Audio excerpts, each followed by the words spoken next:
तू कसा आहेस? ठीक आहे। नमस्कार दोस्तों, मैं पद्मिनी आप सभी का नक्षत्र ज्योत में स्वागत करती हूँ। आज मैं आपको गणेश चतुर्थी उत्सव के बारे में बताने जा रही हूँ। इस वीडियो को मेरे साथ अंत तक देखिए, क्योंकि आज मैं आपको बताने जा रही हूँ कौन सी दिशा या वास्तु के अनुसार कैसे गणेश मूर्ति की स्थापना करनी चाहिए। बच्चों का अगर पढ़ाई में मन न लगता हो तो क्या करें, शुभ पूजन समय, मैं सभी कुछ इस वीडियो में आपको बताऊंगी। भाद्रपद के शुक्ल पक्ष की चतुर्थी को गणेश चतुर्थी का त्यौहार मनाया जाता है। इस साल गणेश चतुर्थी का पर्व 22 अगस्त को मनाया जाएगा। सनातन धर्म में भगवान गणेश की पूजा का विशेष महत्व है। भगवान गणेश को गजानन या विघ्नहर्ता के नाम से भी पुकारते हैं। गजानन को रिद्धि सिद्धि और सुख समृद्धि का प्रदाता माना जाता है। शास्त्रों के अनुसार भगवान गणेश संकट, कष्ट, दरिद्रता और रोगों से मुक्ति दिलाते हैं। मान्यता है कि गणेश चतुर्थी के दिन भगवान गणेश की विधि विधान से पूजा करने पर मनोकामनाएं पूरी होती हैं।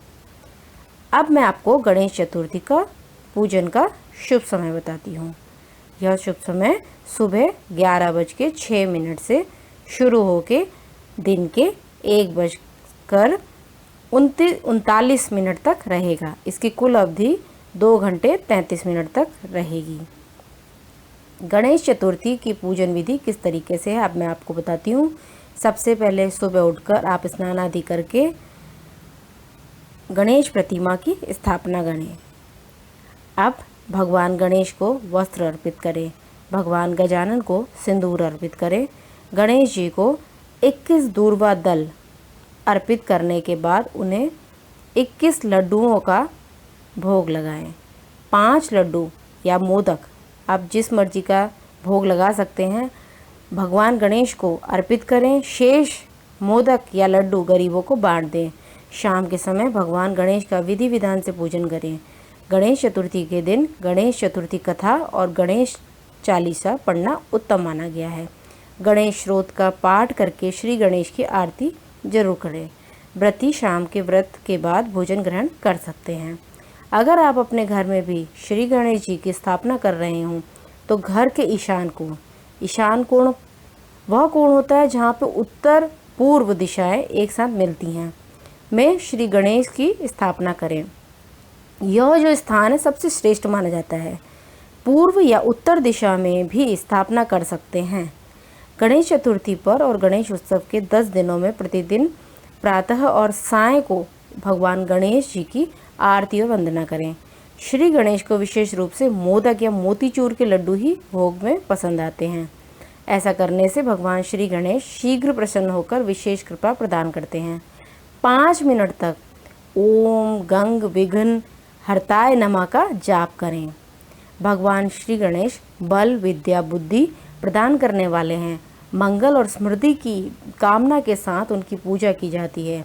गणेश चतुर्थी पर भगवान श्री गणेश की मूर्ति स्थापित करने की परंपरा है। भगवान श्री गणेश की मूर्ति स्थापना के समय कुछ बातों का विशेष रूप से ध्यान रखना चाहिए। भगवान श्री गणेश की मूर्ति स्थापना के समय ध्यान रखना चाहिए कि उनके एक हाथ में अंकुश, मोदक और उनका टूटा हुआ दांत होना चाहिए। एक हाथ आशीर्वाद देते हुए होना चाहिए, साथ में उनकी सवारी मूषक भी हो। भगवान श्री गणेश के मुख की तरफ समृद्धि, सिद्धि, सुख और सौभाग्य होता है। ध्यान रखें कि मूर्ति का मुख दरवाजे की ओर नहीं होना चाहिए। दाईं ओर सूंड वाले गणपति देर से प्रसन्न होते हैं, जबकि बाईं ओर सूंड वाले गणपति शीघ्र प्रसन्न हो जाते हैं। घर में भगवान श्री गणेश की मूर्ति इस प्रकार स्थापित करें कि उनकी पीठ किसी भी कमरे की ओर ना हो। कभी भी सीढ़ियों के नीचे भगवान की मूर्ति स्थापित ना करें। वास्तु के अनुसार ऐसा करने से घर में दुर्भाग्य आता है। गणेश चतुर्थी पर बच्चों के अध्ययन कक्ष में भगवान श्री गणेश की मूर्ति लगाना श्रेष्ठ माना जाता है। गणेश चतुर्थी पर पूजा के दौरान तुलसी अर्पित कभी ना करें। घर में भगवान गणेश जी की बैठी हुई प्रतिमा, जबकि कार्यस्थल पर अन्य मुद्राओं वाले रूप की मूर्ति रखी जा सकती है। ध्यान रखें कि भगवान गणेश के दोनों पैर जमीन पर स्पर्श कर रहे हों। एक ही जगह पर भगवान श्री गणेश की 2 मूर्ति एक साथ ना रखें। भगवान श्री गणेश की उपासना से विद्या, बुद्धि, विवेक, यश, सिद्धि सहजता से प्राप्त हो जाती है।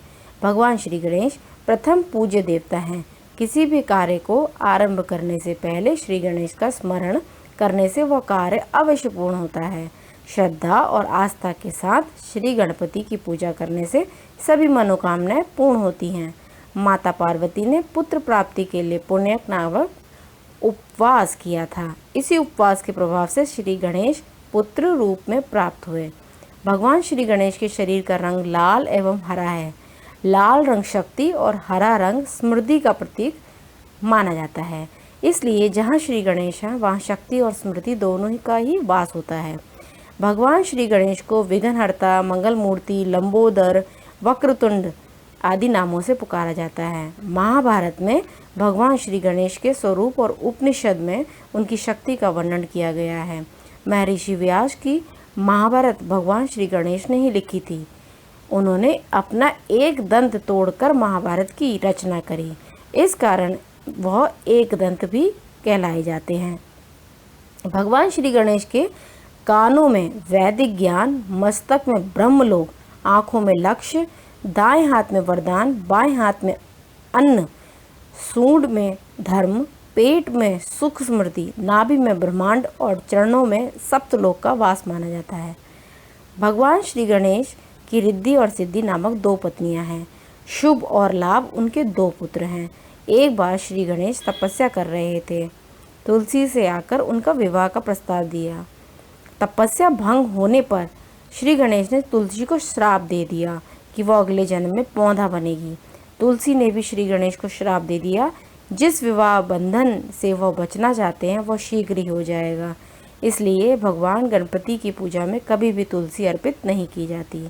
महाराष्ट्र में हर साल बेहद धूमधाम से मनाया जाने वाला पर्व गणेश चतुर्थी है। यह एक ऐसा पर्व है जिसे हर धर्म, हर समुदाय के लोग मनाते हैं। महाराष्ट्र में इस दिन को बहुत खास माना जाता है और महीनों पहले से ही इसकी तैयारी शुरू कर दी जाती है। लेकिन यह साल बाकी सालों की तरह सामान्य नहीं है। आशा करती हूँ आपको यह वीडियो ज़रूर पसंद आएगी। आप इसे लाइक, शेयर एंड सब्सक्राइब करना ना भूलें और इस वीडियो की नोटिफिकेशंस पाने के लिए बेल आइकन को ज़रूर प्रेस करें। इस वीडियो के डिस्क्रिप्शन बॉक्स में मेरे फेसबुक पेज, इंस्टाग्राम और पॉडकास्ट के लिंक्स दिए गए हैं। आप वहां से भी फॉलो एंड लाइक कर सकते हैं। गणपति भगवान सबके जीवन में विघ्न को हटाएंगे, ऐसी मनोकामना के साथ मैं विदा लेती हूँ। एक बार हम सब मिलके बोलते हैं, गणपति बप्पा मोरया, मंगल मूर्ति मोरया। धन्यवाद।